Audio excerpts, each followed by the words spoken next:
Bonjour et bienvenue pour ce nouveau numéro de Tendance de fonds et j'ai le plaisir de retrouver aujourd'hui sur le plateau Sophie Monnier, spécialiste produits, allocation d'actifs et gestion obligataire chez Oddo BHF Asset Management. Bonjour Sophie. Bonjour Laurent. Bon, c'est notre rendez-vous traditionnel régulier dans Tendance de fonds car on aime bien faire le point régulièrement, je l'ai dit, sur cette gamme de fonds globaux diversifiée, la gamme Oddo BHF Polaris, on le rappelle, une gamme créée en 2005 qui comprend 4 profils différents, modérés, équilibrés, un fonds flexible et un fonds dynamique. Alors je le disais, rendez-vous régulier, mais on pense quand même à tous ceux qui n'auraient pas vu les épisodes précédents et qui ont envie de comprendre. Alors on rappelle la philosophie, mais aussi la composition concrète de cette gamme de fonds.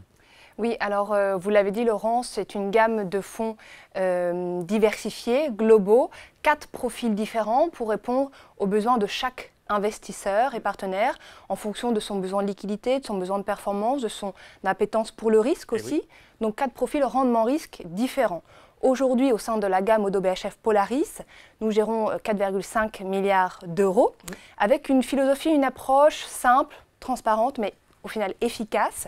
On se concentre avant tout sur la sélection d'entreprises, sur le prisme de la qualité, donc des entreprises qui bénéficient d'avantages compétitifs établis, d'endettement très faible et de marges régulières. C'est une philosophie vraiment de long terme, dans l'objectif d'obtenir une performance régulière pour nos clients et partenaires avec des portefeuilles bien diversifiés. Et vous l'avez compris, une attention particulière accordée à la sélectivité avec nos 18 gérants analystes basés à Francfort. Voilà, 18 gérants analystes et un maître mot, la sélectivité. Peut-être une question justement très concrète. Cette gamme Polaris, c'est une gamme de fonds ou est-ce que les investissements sont faits en direct ?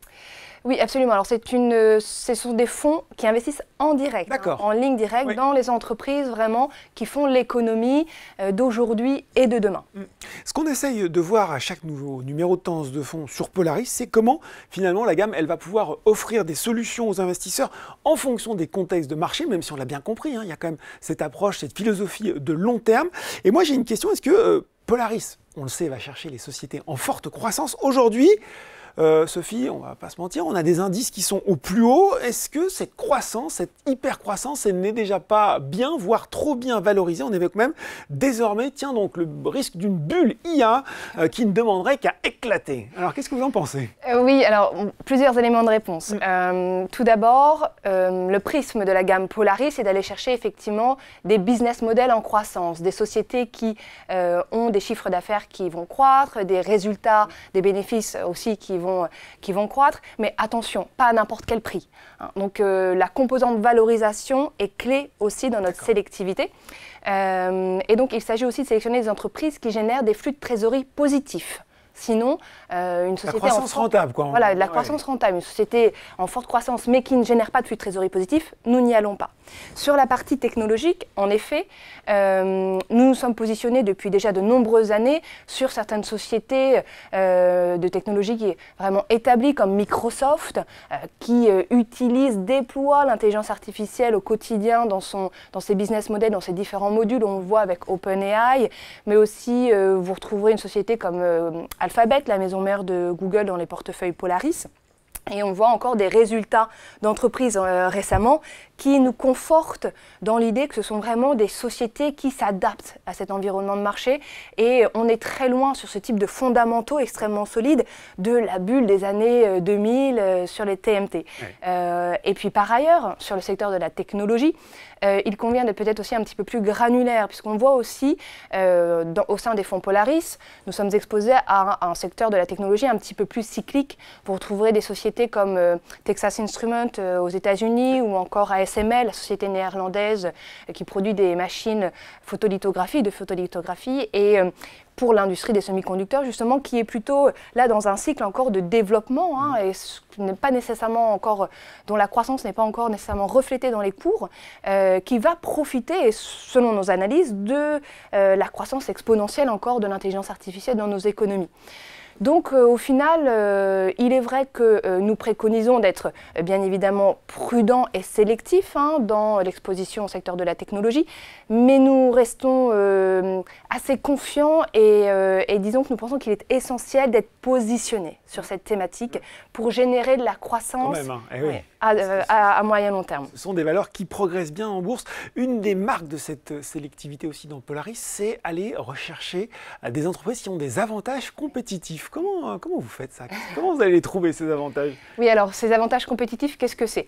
Ce peut être un brevet, une technologie, on en parle avec Microsoft et Alphabet, ce peut être une marque comme LVMH par exemple, ce peut être aussi une base de clientèle, on pense à Booking.com ou à Visa, qui permet à ces sociétés finalement d'avoir des fortes barrières à l'entrée, d'avoir ce qu'on appelle le fameux pricing power, et ce qui permet à ces sociétés de dépasser les différentes étapes des cycles économiques. C'est d'autant plus important dans le contexte actuel, mais c'est vraiment la ligne rouge et le process pérenne de notre équipe de gestion. Bon, il n'y a pas que les indices boursiers qui battent des records en ce début d'année, il y a aussi l'once d'or, un actif finalement qui reste d'actualité. Est-ce qu'on retrouve de l'or dans la gamme Polaris? Est-ce qu'on peut retrouver de l'or? Oui, tout à fait. On peut en trouver entre 0 et 5% en fonction des portefeuilles. D'accord. Mais vous retrouverez de l'or à des fins de diversification et de potentielle décorrélation aussi du marché. Bon, ben voilà, en tout cas, on voit qu'en ce début d'année, ça fonctionne très bien. Et justement, la question de cette année 2024 pour les gérants et donc pour les investisseurs, c'est le calendrier et l'ampleur de la baisse des taux aux États-Unis, en Europe, avec une question dans la question: qui va dégainer le premier entre la BCE et la Fed, même si de plus en plus on est en train de se dire que ça va être la BCE. Finalement, moi ce que j'ai envie de savoir, c'est quel effet cela peut avoir sur les différentes poches, et notamment la poche obligataire de la gamme Polaris. Oui, alors vous l'avez dit, au regard des différentes données macroéconomiques et de marché, il est fort probable que la BCE baisse ses taux avant la Fed. Cela étant, en réalité, on reste relativement humble et prudent par rapport à tout pronostic hâtif. Oui. On voit d'ailleurs qu'ils sont sans cesse révisés. Oui, ça a beaucoup changé depuis le début de l'année. Oui, tout à fait. Et que les banquiers centraux eux-mêmes n'ont pas l'air vraiment de savoir prudent aussi. Voilà, d'un trimestre à l'autre, quel sera exactement le timing et l'amplitude d'orientation des taux. En revanche, ce que l'on constate, c'est que ça crée de la volatilité. Ça crée de la volatilité sur les poches obligataires et notamment sur les actifs obligataires sensibles aux taux. On le voit depuis le début de l'année sur les actifs souverains de maturité relativement longue. Donc dans la poche obligataire de Polaris, on va privilégier, nous, le portage, le rendement embarqué, en se concentrant là aussi encore sur des entreprises avant tout, des entreprises de qualité investment grade, où vous retrouvez en moyenne sur ce segment-là, aujourd'hui, un portage, un rendement autour de 4%, niveau de portage qu'on n'avait pas vu depuis plus de 10 années, depuis la crise souveraine de 2011. Donc ça crée aussi une opportunité d'investissement. Bon, essentiellement des obligations investment grade. Je crois qu'il y a aussi, malgré tout, une petite poche de haut rendement. On explique rapidement des entreprises qui sont un petit peu moins bien notées, mais dont le rendement est un petit peu supérieur, c'est ça? Oui, tout à fait. Alors jusqu'à 10% de sociétés haut rendement. Et là, on va plutôt se positionner sur le rendement avec des maturités courtes. Oui. L'objectif étant de limiter le risque de taux et le risque de crédit tout en optimisant le portage, justement de façon à limiter aussi l'impact d'une volatilité sur les taux, sur la composante obligataire et d'avoir une bonne diversification aussi entre la poche action et la poche obligataire de nos portefeuilles. Conséquence de ce qu'on vient de dire aujourd'hui, alors peut-être pas en termes de rapport, mais aussi finalement de vision sur les différentes expositions aux actifs. Quelle est la répartition entre les différentes expositions dans la gamme Polaris, entre actions et obligations? Alors, si on prend la composante action, oui. Vous allez retrouver sur le portefeuille le plus défensif ODO BHF Polaris Moderate, une exposition nette aux actions aujourd'hui de 27%. D'accord. Et sur le portefeuille le plus dynamique, le plus opportuniste ODO BHF Polaris Dynamique, on a une exposition nette action aujourd'hui de 89%. C'est aussi un peu l'étoile filante de notre gamme, puisque voilà, plus forte exposition action, mais aussi à long terme, un meilleur retour sur l'investissement. Et voilà, parce qu'on rappelle, sur très long terme, beaucoup d'études le prouvent, ce sont les actions qui restent le placement le plus rentable. En conclusion, on s'était dit dans notre dernier entretien, que 2024 serait l'année du multi-asset. Oui, j'ai pas oublié.